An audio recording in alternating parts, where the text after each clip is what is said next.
So you can't just add discard to a recipe and hope for the best. The reason is actually simple. Sourdough discard is already part flour and part water. So if your starter is at 100% hydration, then that means it's roughly equal weights flour and water. So if you add 100 grams of discard to a fruit bake, you're essentially adding 50 grams of flour and 50 grams of water.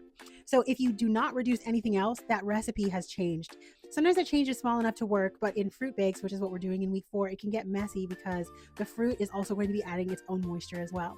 Now, a safer way to adapt a recipe is to replace, not just add. So you start with a recipe that already has flour and liquid, a snack cake, cobbler topping, a bar base, and then you use a modest amount of discard and reduce the flour and liquid by the appropriate amounts that the discard contributes. After that, you just kind of use your eyes. So does the batter look pourable when it should be scoopable, which you'll tell by whatever recipe you're modifying?